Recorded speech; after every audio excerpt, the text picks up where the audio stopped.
The Khepra-VII salvage operation was supposed to be simple, which should have been everyone's first warning that it would inevitably transform into a cosmic-scale disaster. The planet had been dead for approximately 3,000 years, give or take a century, depending on how one defined dead versus catastrophically uninhabitable. For the purposes of insurance claims and operational permits, the Valorian Salvage Consortium had opted for the latter definition, because the former would have required additional paperwork. Nobody actually wanted to be on Khepra-VII.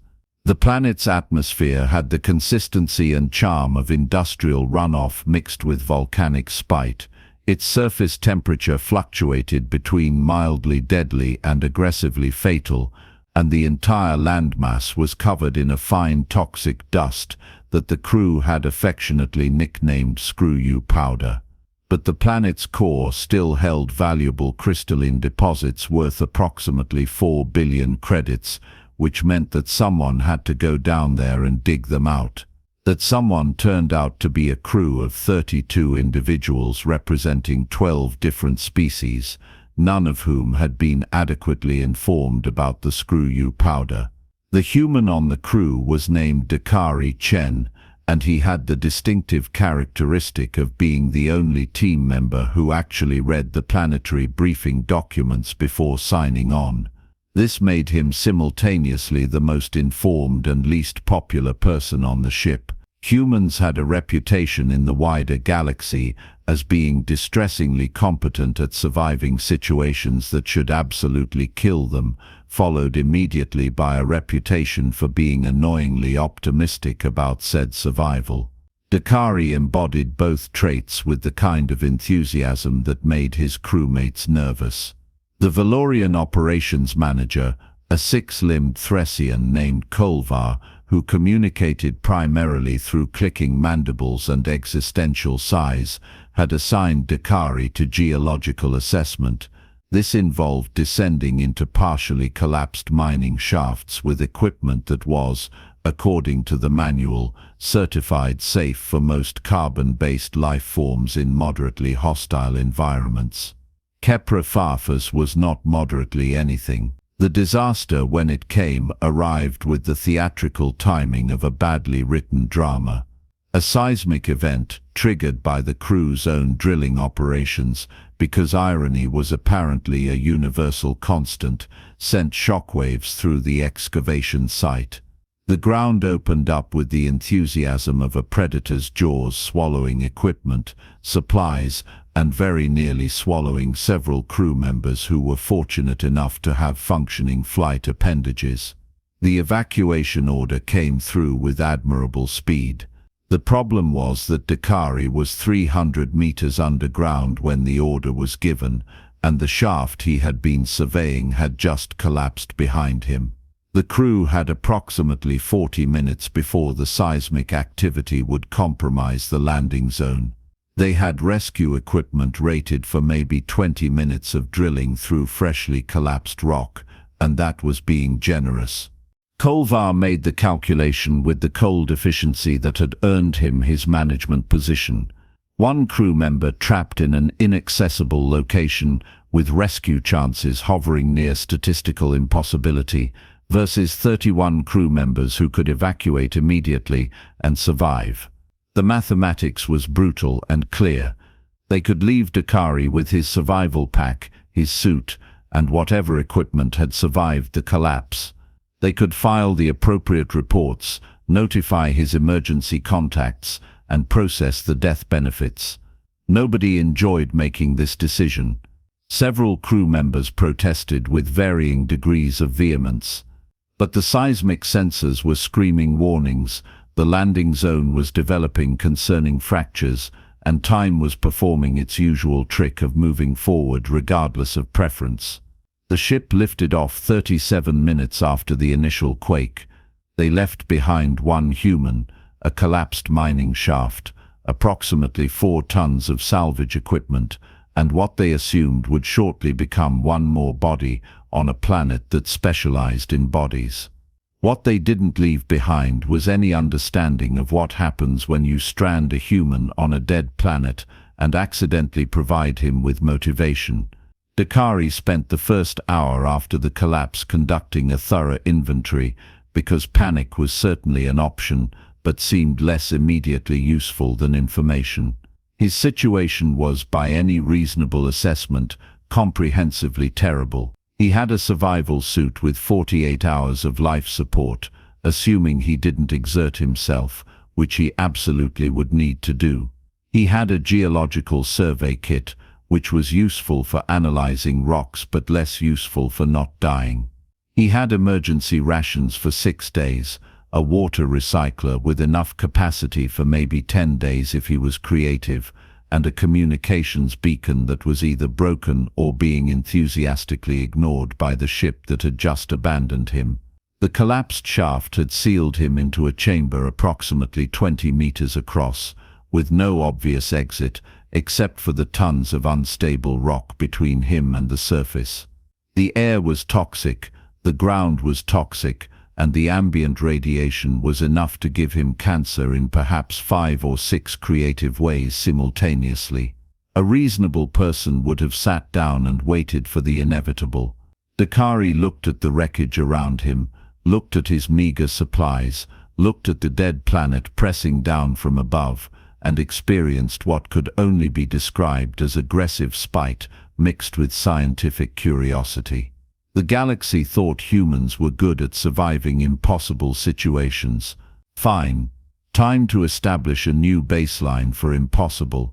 The abandoned salvage site on the surface had left behind more than anyone realized. Industrial terraforming equipment, damaged but not destroyed. Atmospheric processes that had been deemed too expensive to retrieve. Biological growth accelerators that were supposed to be used for establishing mining camp vegetation in hostile environments. Seed banks, because apparently someone in logistics had confused Khepra-VII's operation with an agricultural mission. It took Dakari 3 days to dig himself out of the collapsed shaft. It should have taken weeks, but he had discovered that the mining charges left behind still functioned, and careful application of controlled explosions could accomplish in hours what manual labor would require weeks to achieve. His suit's life support screamed warnings the entire time. He ignored them with the practiced ease of someone who had decided that death was simply not a convenient option at the moment. The surface was worse than underground, but it was worse in ways that Dakari could potentially work with.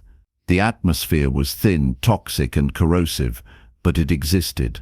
The soil was dead, contaminated with heavy metals, and possessed the fertility of concrete, but it was technically soil. The sun still shone, weak and filtered through clouds of industrial residue, but photosynthesis was theoretically possible. Dakari set up camp in the wreckage of the salvage site's main facility.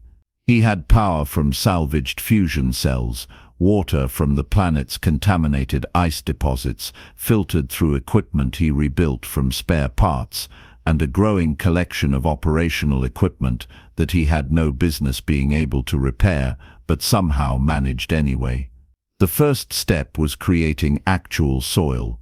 Dead dirt plus organic material plus time theoretically equaled something that could support life. Dakari had dead dirt in abundance. Organic material was trickier, but he had his own biological waste, deceased microorganisms from the water filtration process, and eventually biomass from the emergency rations he was carefully cultivating into a bacterial slurry that would have horrified any food safety inspector. He built his first growing chamber from salvaged materials and sheer determination.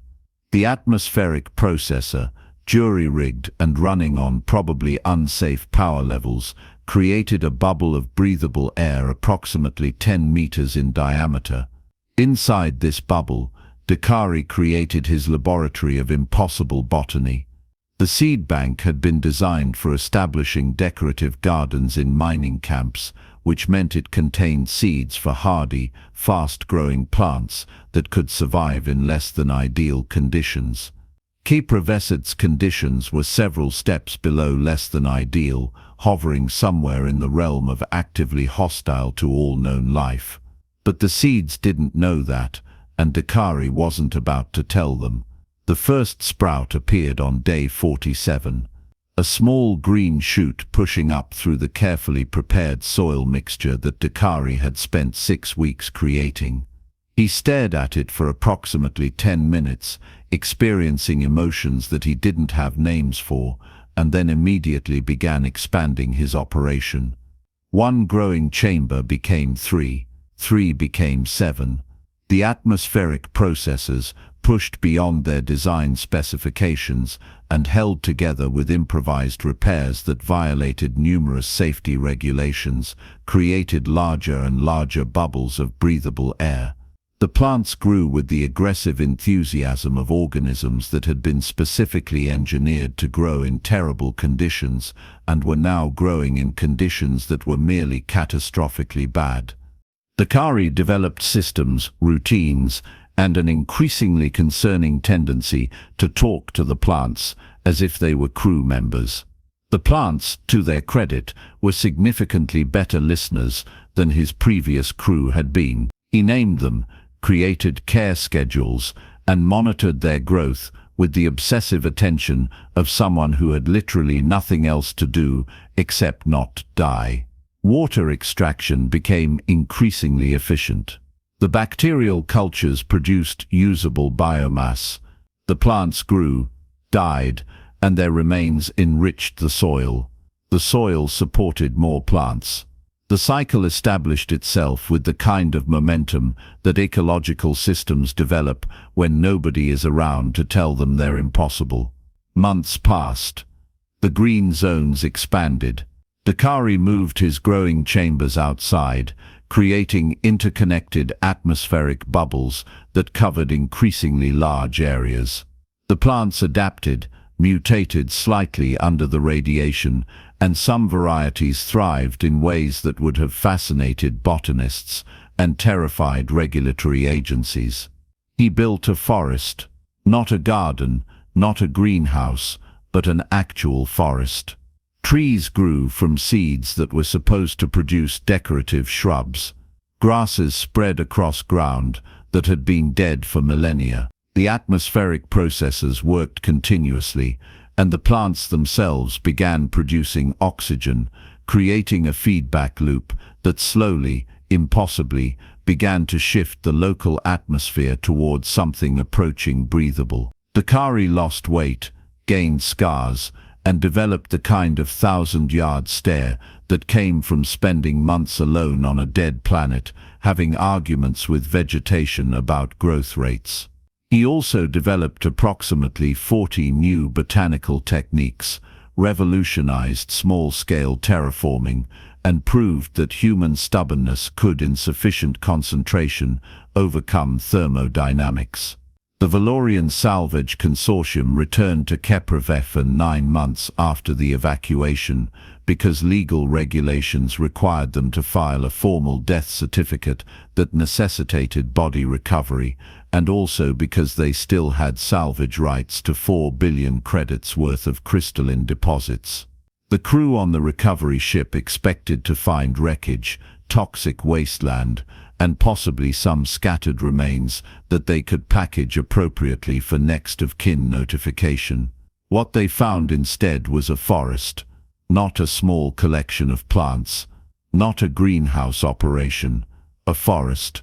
Approximately 2 square kilometers of thriving vegetation, atmospheric processes humming at maximum capacity, and in the center of it all, one human sitting on a bench he had constructed from salvaged materials, eating something that might have been a cultivated fruit or possibly a mutated tuber, looking remarkably alive for someone who was supposed to be 9 months dead.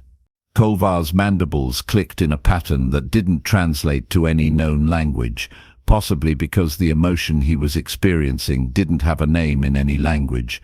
The crew stared through the ship's viewports at the impossible landscape below, where green growing things swayed in atmosphere that their instruments confirmed was significantly more oxygen-rich than it had been 9 months ago. They landed in the clearing that Dakari had apparently maintained as a designated landing zone, because of course he had. The human walked out to meet them wearing a suit that had been repaired so many times it was more patch than original material, carrying a datapad filled with detailed logs of his activities, and wearing an expression that suggested he had several strongly worded complaints about their evacuation protocols.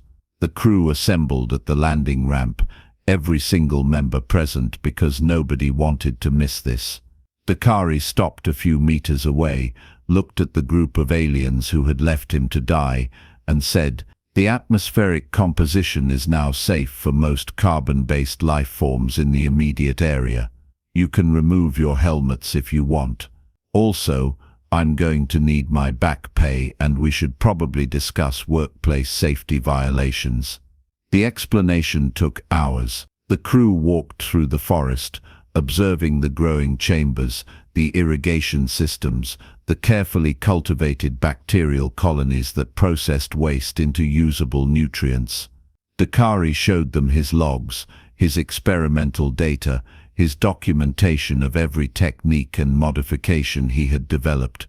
He explained his work with the casual tone of someone describing a mildly interesting hobby, rather than a literally impossible feat of single-handed terraforming. The crew's reactions ranged from stunned silence to religious awe. Several members requested samples for academic study. One began immediately calculating the commercial applications of Dakari's techniques. The ship's medical officer insisted on a full examination, discovered that Dakari was somehow healthier than he had been 9 months ago despite the radiation exposure, malnutrition, and comprehensive lack of proper medical care, and began questioning her understanding of human physiology.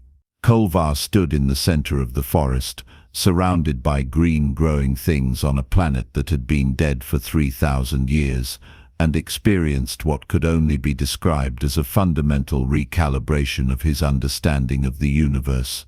Humans were known for being survivors. This went several steps beyond survival into territory that didn't have proper documentation. The consortium, faced with indisputable evidence that their abandoned crew member had not only survived but had fundamentally altered the planetary environment, did what any large organization would do when confronted with the impossible. They formed a committee to study the implications, offered Dakari a promotion he didn't want, and began filing patents on his techniques before anyone else could claim them. Dakari accepted the back pay, declined the promotion, and requested transfer to the newly established Khepra-VII research station, because apparently 9 months alone on a dead planet hadn't been enough isolation for him. Or perhaps he just wanted to see his forest grow. The galaxy's scientific community received Dakari's reports with the kind of enthusiasm typically reserved for revolutionary discoveries, which this absolutely was. His techniques were analyzed, replicated, and deployed on dozens of worlds. Textbooks were rewritten. Academic papers were published with titles like Impossible Botany, Single Operator, Terraforming Techniques, and Why Human Spite Remains an Underestimated Ecological Force. But the detail that spread fastest through the galactic community wasn't the science. It was the story itself. Humans, already known for being difficult to kill, had added a new entry to their reputation. If you abandon them somewhere, they'll probably terraform it out of spite and be annoyed when you come back. Khepra, reviewing his decision to leave Dakari behind, experienced what humans would call irony. He had made the mathematically correct choice to preserve 31 lives.